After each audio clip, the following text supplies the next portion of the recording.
Good morning, students. In previous lecture, we have covered 7 questions of exercise of chapter number 4. Chapter number 4 is material, metals and non-metals. Now we are going for the 8th question, and 8th question of exercise is match the substances given in column A with their uses given in the column B. A में substances हैं और B में उनके uses हैं, तो आपको match करना. First, gold. Then column number B, there is a jewelry, D. So we should connect first with D, right? Now iron. Iron in column B, that is machinery. We have to match this one, machinery, right, with iron, right? Now in third, that there is aluminium. Aluminium is wrapping food. So third should be connected with C, right? Aluminium foil होती है ना, तो आप उसकी sheet बना सकते हैं, बिल्कुल थिन शीट, तो उसे कहते हैं एल्यूमिनियम फॉइल. तो फूड को रैप करने के लिए होता है. नेक्स्ट है carbon. Carbon is used as a fuel, right? तो we have to connect fourth with F. Next, copper. You know that electric wires are made of copper, since copper is a good conductor of electricity. So we should connect fifth with B. Now the last one is mercury. Mercury used in thermometer, right? So we should connect the mercury with thermometer. Got it? This is question number 8. Now question number 9. What happens when? Number 1. Dilute sulfuric acid is poured on a copper plate. अगर हम dilute sulfuric acid को copper plate पे डालें तो क्या होगा? Think over it. There will be no reaction, since copper is less reactive, very less reactive. तो copper reactive नहीं है, इसलिए वो dilute H2SO4 के साथ reaction नहीं करता. Right? B part, iron nails are placed in copper sulfate solution. अब आयरन को आपने कॉपर सल्फेट में डाला, तो copper is very less reactive, iron is reactive, more reactive. क्या करेगा? आयरन कॉपर को डिस्प्लेस कर देगा, तो displacement reaction will be there. तो कॉपर सल्फेट की जगह आयरन सल्फेट बन जाएगा. ठीक है?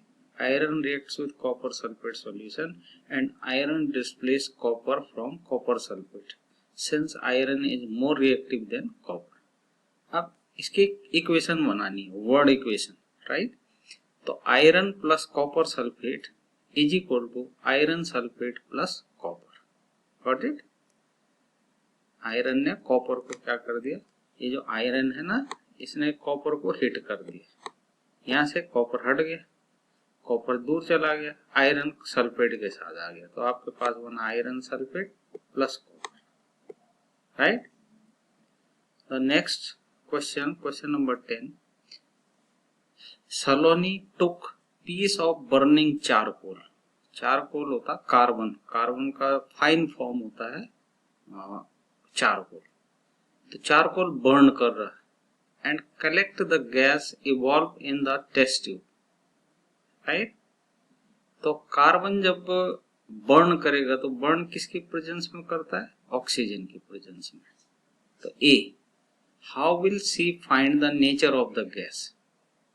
वो जो गैस बनेगी चारकोल बनाने के बाद, तो उसका नेचर क्या, किस तरीके का होगा? एसिडिक होगा कि बेसिक होगा? बेसिक नेचर और एसिडिक नेचर को आपको पता करना है. क्या करना पड़ेगा इसके लिए? क्या करना पड़ेगा? Carbon plus oxygen is equal to carbon dioxide, और उसका जो नेचर है वो लिटमस पेपर से होगा. See can find the nature of the gas by using the litmus paper. If gas turn the blue litmus paper into red, तो it is acidic. और अगर if If it turns the red litmus into blue, then it is basic. अगर वो red को blue में convert कर देगा तो बेसिक होगा, लेकिन अगर ब्लू को रेड में कन्वर्ट करेगा तो एसिडिक होगा। से बी पार्ट है, write down word equation for all reaction taking place in this process. तो पहले क्या था हमारे पास, चारकोल। चारकोल का मतलब कार्बन बर्न किया किसके प्रेजेंस में, ऑक्सीजन के। तो कार्बन और ऑक्सीजन मिलकर बनाते हैं carbon dioxide, CO2, carbon dioxide. अब कार्बन डाइऑक्साइड का टेस्ट होता है, तो कार्बन डाइऑक्साइड को लाइम वाटर के साथ मिलाया जाता है, तो जो लाइम वाटर होता है उसका कलर मिल्की हो जाता है। तो carbon dioxide plus lime water is equal to milky, right. Now the last question of the exercise. One day Rita went to a jeweler's shop with her mother. Her mother gave an old jewelry to the goldsmith to polish. Rita की mother की jewellery पुरानी हो गई थी, तो उन्होंने gold Smith को दिया उसको पॉलिश करने के लिए, ठीक है। Next day when they brought the jewellery back, they found there is a slight loss in weight. अब जब ज्वेलरी पॉलिश होकर उनके पास आई तो उन्होंने देखा कि उसका वेट थोड़ा सा कम हो गया। Now you should suggest the reason for the loss of weight. अब आपको ये बताना है कि उसका वेट लॉस क्यों हुआ। होता ये है कि जब ज्वेलरी, गोल्ड ज्वेलरी को पॉलिश करना होता है तो गोल्ड स्मिथ उसे एसिडिक सॉल्यूशन में डालता है। एसिडिक सॉल्यूशन में डालने पे जो उसकी आउटर लेयर होती है, जो गंदी हो चुकी होती है, वो डिसॉल्व हो जाती है।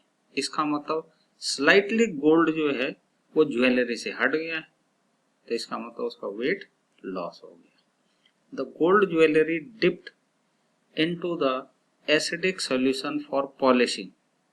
The outer layer of gold jewelry dissolve and inner shiny layer appears. This is the reason of loss in weight of jewelry. Right?